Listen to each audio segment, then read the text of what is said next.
Welcome to Sound Thoughts with Pastor Marvin McKenzie. It's Saturday, July 1st. I am running quite a bit late just because of my wife's situation with cancer. It does require that I'm a little bit flexible with my schedule. In fact, some days it requires that I'm a lot flexible with my schedule and what things are going on in our lives. But I am happy to be on today to give this just brief uh, broadcast about things that are going on in the life of Bible Baptist Church and the McKenzie family at this time. Let me just kind of end in our world at large. Let me take just a moment and kind of speak to you a little bit about that cancer update of my wife. She's finished round number 4. So far, the symptoms have been mild to almost no side effects. She has experienced, fatigue, and we've noticed. So this was the round number 4, the final of the Red Devil, the AC, and we did notice that out of these, at least one other one, she felt extreme fatigue, just tired, slept all day, needed to sleep all day. And so she was like that today, and a lot of yesterday. We were out doing some business and some errands yesterday, and actually we were at our property, and there was somebody that looked awfully suspicious. I would have liked to have been able to deal with him, but frankly, Nita was so worn out. We talk about being out of spoons. She was just had no energy left, and there just wasn't enough of her left to be able to spend any more time out. We needed to get her home and get her in bed and get her some rest. And she did sleep today. She's out doing errands right now and wash and those things. She's feeling so well. No nausea, no other symptoms whatsoever, with the exception of that fatigue. And if things go as they've been going, that'll all start to subside about Monday. So probably tomorrow she'll need to sleep a lot, but Monday things will get a little bit better. She has walked today already once, and we'll probably do that again this afternoon. She starts the next kind of chemotherapy the middle of July. It's called Taxol, 12 rounds of that. And so that'll be a weekly thing, where there was the AC was every other week. There were 4 rounds every other week. So it takes 8 weeks. And then she'll be on this other for 12 weeks, but it'll be once a week. And actually, there'll be 2 doctor visits per week, because we'll go in one day each week for blood tests, and then we'll go back again 2 days later for the chemotherapy. There'll be a little bit shorter session. The others were 2.5 hours to maybe 3 hours, and this is supposed to be more like an hour, but it'll be once a week for 12 weeks. That'll finish right around the end of September, and that'll be then followed by 30 days of radiation. Um, on the good note of it, Anita does feel like part of the reason why she's been feeling so well is because of she drinks lots and lots of water. They really recommend that, but also she goes on lots of walks. Now that's recommended as well, but she does it 2 to 3 times a day.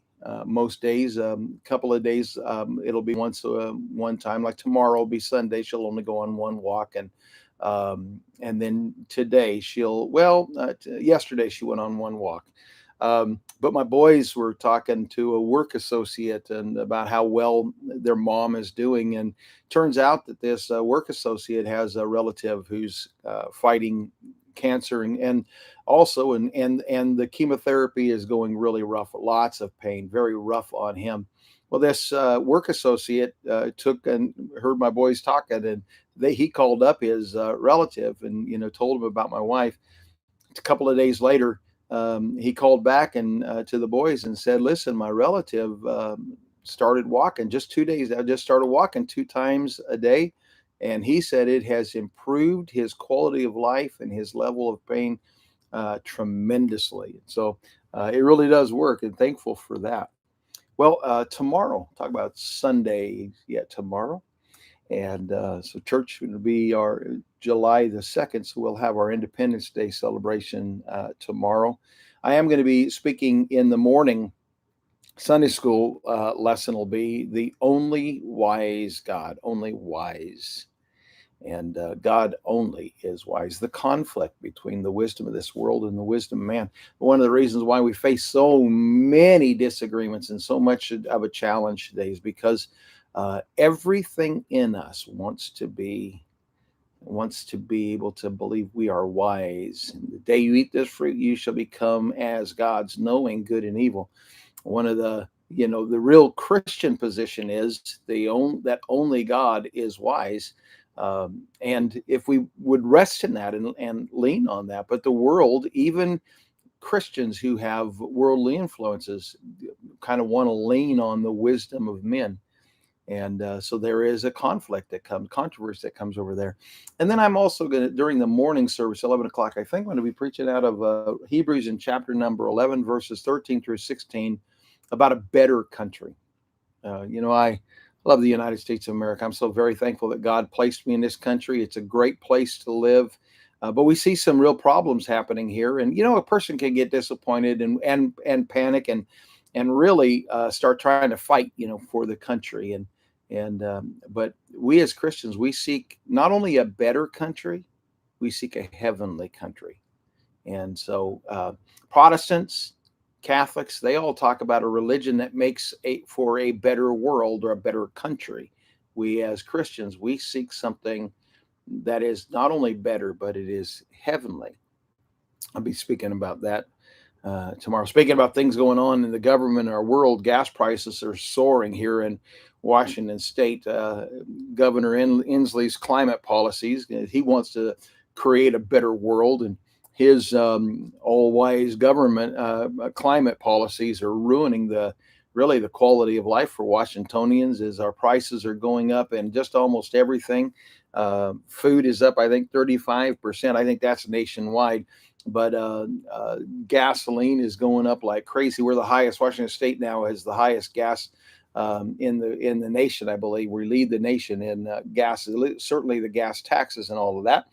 And so we need to we're seeking a better country. We are trying to improve this country, but we see the real answer is going to be when we get to heaven.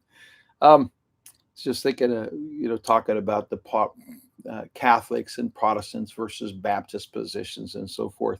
My oldest son has been talking to a coffee roaster about making a line of coffees for me. My daily Visit with God podcast, I always end it by saying, thanks for listening. Let's have coffee. And so he's been talking to a local coffee roaster about making a certain line of coffees for my podcast. And he was saying yesterday, we were talking, he said, hey, Dad, what about this? If we had like our medium or light blend would be called the non-denominational blend, kind of watery and weak.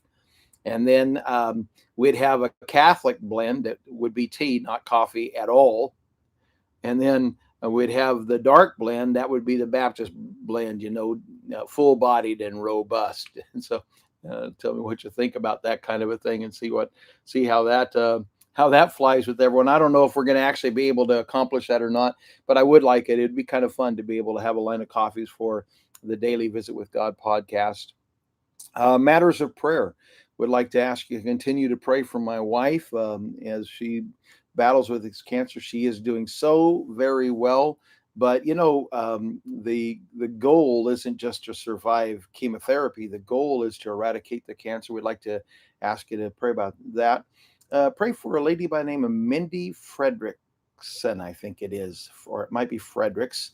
Lives in Florida, and I know that she's in hospice. And the last update I got said that she's probably just got hours left to live as she's transitioning from this world to a heavenly, leaving this country to a heavenly country. Be praying for her family. And we know so many people who are battling with cancer. And of course, these bodies are temporary houses at best. They're tabernacles. They're mobile. They are mortal, and they aren't going to last us forever. We know that.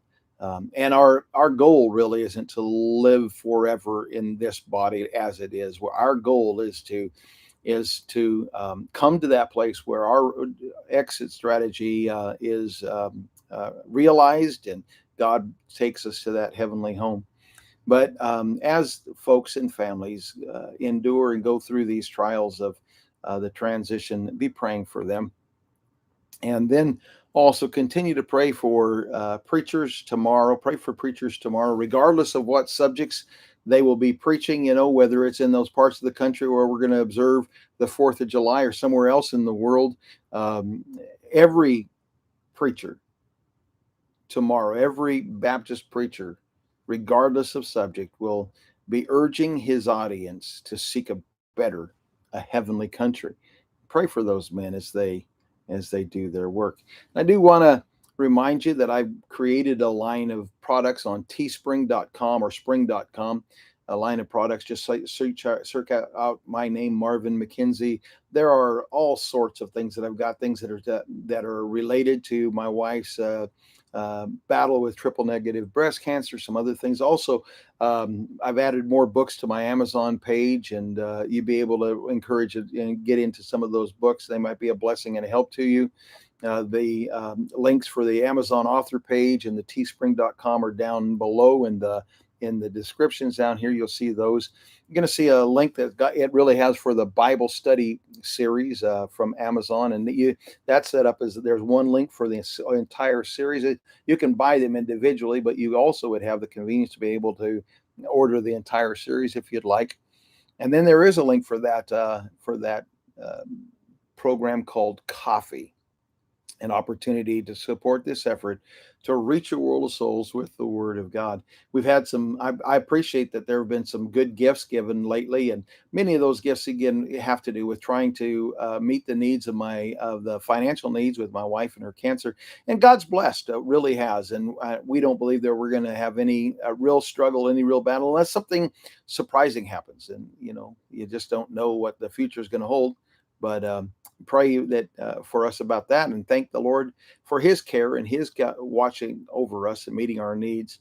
And until next week, God bless you.